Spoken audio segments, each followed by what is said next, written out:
I got to talk. I got to tell what I feel. I got to talk about my life as I see it. Biggie.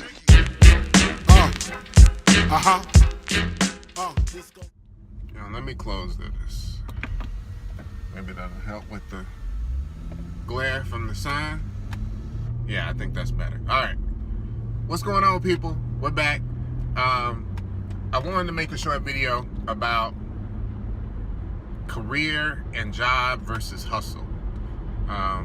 The reason this came up to me is on my Facebook page, somebody had posted, it's kind of a funny post, but they had posted, what do strippers do when they get older and they no longer have the look, you know? And that put something in my mind. And I had read some blog posts that was talking about like Uber drivers and Lyft drivers, you know, with all the controversy going around Uber right now with the CEO being fired and you know, getting into the argument with the Uber driver and all that stuff like that. So it made me think, you know, so many people, or I'll just say this, I am under the mindset now that the majority of things that people do are a hustle and not a career. You know what I'm saying? And that's how you should view it. That's how I view it, because I don't think anything is going to be long term. Like for programming, I love programming. I get paid a lot of money to program. But I still kind of view it as a hustle and not a career. I know there are people that are, you know, programmers, and they've been programmers for 20 years or 30 years even, and it's their quote unquote career. But I've always had this unsettling thing about getting comfortable in any place that I'm at, you know. I've never liked the fact that I put my ability to be able to feed my family in the hands of someone else, you know. Like at any time and really for any reason, another person, you know, another man, another woman, can decide that I can't feed my family anymore, you know. And you know, by firing me from my job, that's essentially what they're doing, you know. And I can't, I've never been easy. That's never set well with me, to know that can happen, you know. So my end goal or end career is to build passive income up to a point to where my passive income pays for my lifestyle, you know. And I am on a full speed ahead focused mission in order to get there and to do that. So the programming, when I worked at the hotel, when I was going to school for audio production, all of that stuff to me it's a hustle to enable me to get to that point. So all the extra monies that I get and stuff like that, like, I'm not settled, so I'm not gonna be going out and buying brand new cars, or, you know, I got neighbors that own boats and stuff. Yes, even out here in fabulous Las Vegas in the middle of the desert, there is Lake Mead, and people do take their boats out there and stuff like that. Because I feel like when you've gotten to that status where you're buying toys, that you feel like you have made it and have arrived, I'd rather take that extra money and go buy assets that's going to generate income for me. Because regardless, that's my end goal. That's my escape plan. So that if the boss ever pulls that job from me, well, it don't really matter, because I've got income coming in from my assets, and I'm good to go. Let me say this. So I'm working on a master plan. Who was that? Rakim. Thinking of a master plan, because ain't nothing but sweat inside my hand. So here's something that I'm seriously thinking of doing, right? You know how people, if you're struggling and times is hard, what do some people do? They go get a second job, right? Well, I ain't struggling and times ain't hard, but you know, I was sitting around thinking, like, why don't I go get a second job? Um, I happen to have a high paying job, but what if I had two high paying jobs? You know, I know people that work two full-time jobs, you know, and make that work and they struggle. So why not capitalize on what I've got going and do two full-time jobs doing that? If I can get two full-time jobs making 100K plus each job, you know, 200K or close to it, you know, with the second job, it ain't gotta be no big paying job, you know.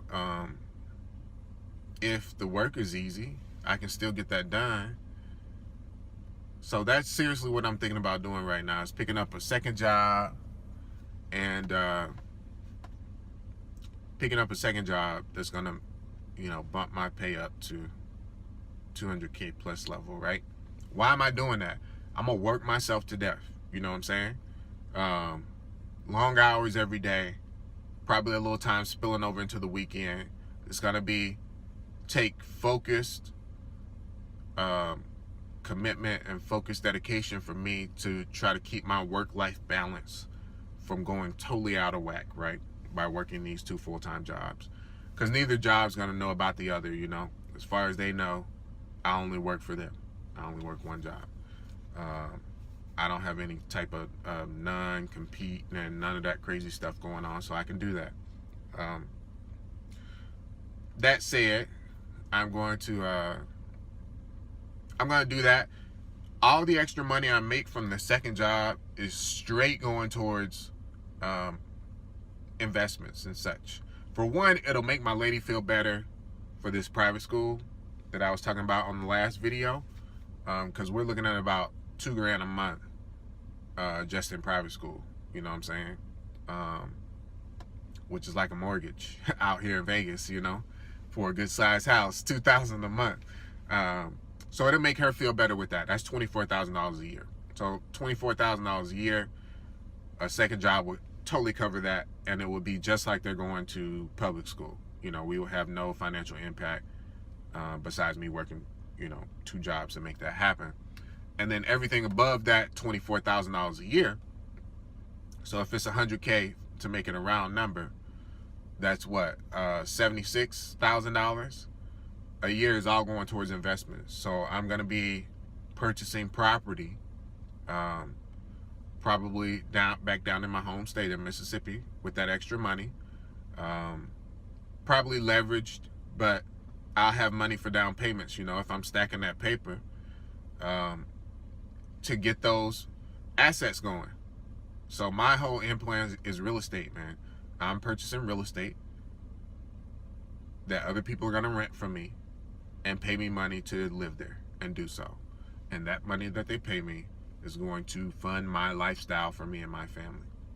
Once that passive income reaches a sufficient level, probably 1.5 times what I need to pay my bills and have spending money for everyone in the family, etc., then I'm punching out. I'm pulling chalks. I'm hitting the ejection handle, and I'm done working. You know what I'm saying? In essence, I think 1.5 times is a decent cushion to be able to do that. So if I had a $8,000 a month lifestyle, you know what I'm saying, would be double would be 16, so half of that would be 12. So if I got passive income coming in the amount of $12,000 a month, that's enough cushion for me. Even if a couple tenants leave, I got some vacancies going on and such. If I got 12,000 coming in, if it dropped to 10, I'm still 2,000 over what I need to live, you know, until I can get those vacancies back up. So that's my master plan. Tell me what you think about that, man. I can't.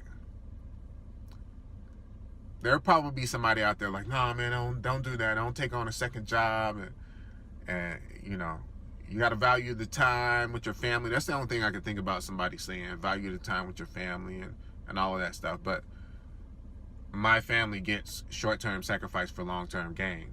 You know, I don't envision being in this programming world for more than 5 years, you know, at the max, 60 months. So a car note, like I've said before, for most people, and then I'm done. And I want to do that to set an example that it could be done, and I want people out there to watch my journey of me doing it, so they can see every step that I made, all the mistakes that I make along the way, and everything. So that journey's already started. Actually, I have an interview today. I'm recording this right now. It's 8:41 in the morning. Today is what, Monday, I don't know, the 31st, I think. 31st or the 1st of August, or something like that. Whatever Monday is, 2017. At noon today, I have a second interview with the company. I had one interview on Friday.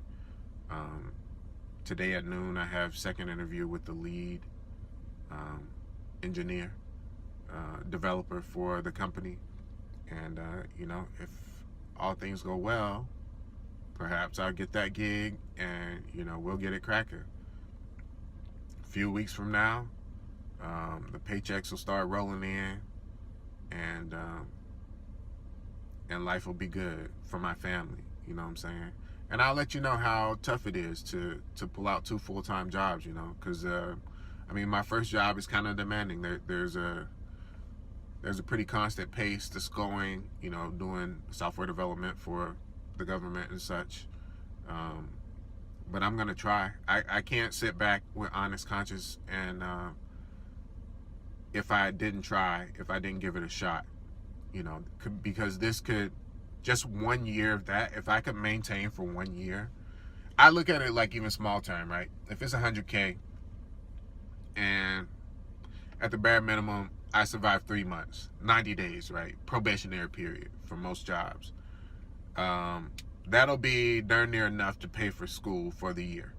You know what I'm saying? In 3 months, I could pay the whole year's worth of tuition for the school. And then I can figure out next year, when next year comes.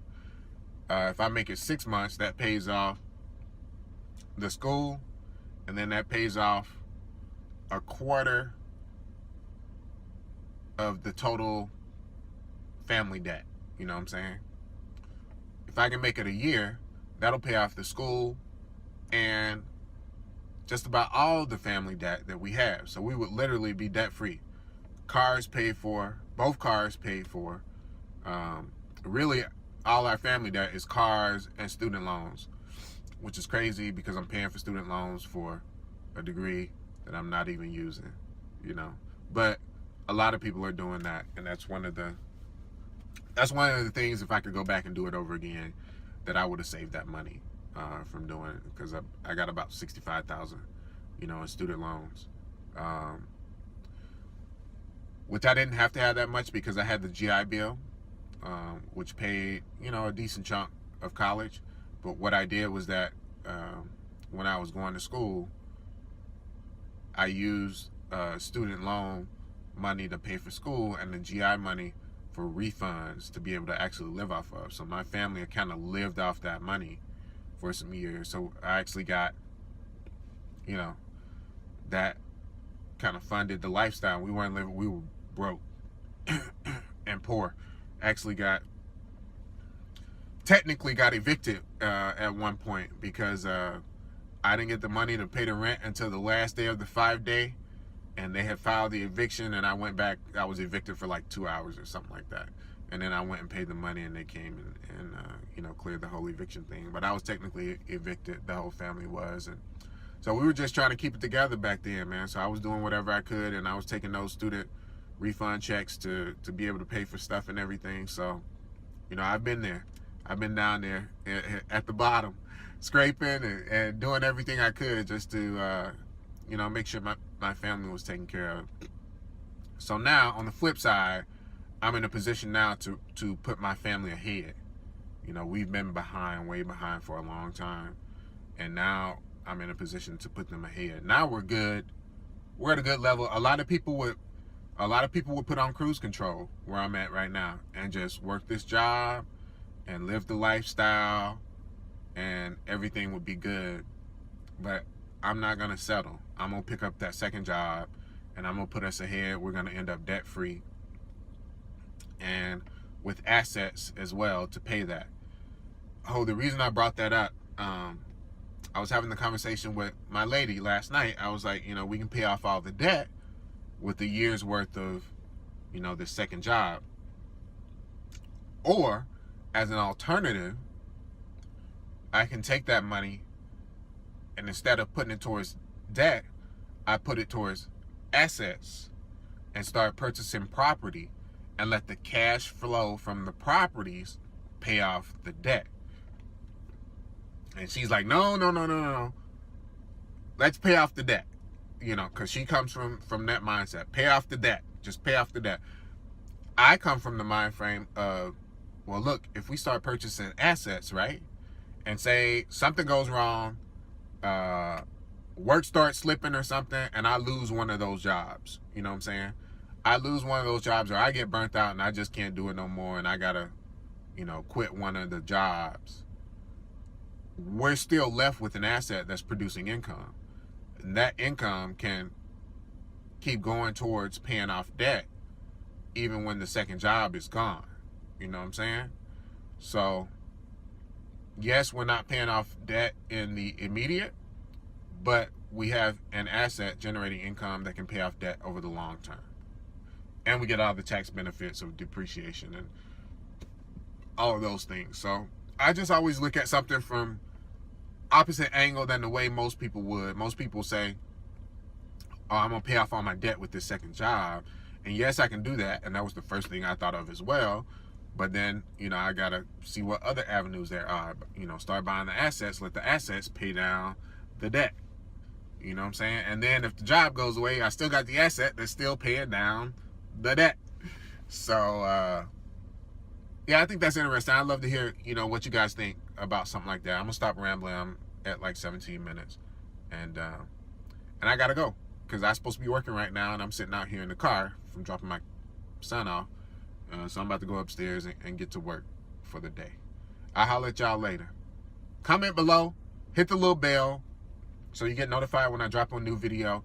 I'm going to start trying to go live, too, from my computer. I don't know if I can do it from my phone yet, but from my computer, I definitely can. So you get the notification when I go live. You can come interact with me live on the spot. Join the Slack channel as well. The link is down below. If you want to chat with me throughout the day, I'm always at my computer usually, and you can get right to me, and I can get back to you. So I'll talk to y'all later. Peace.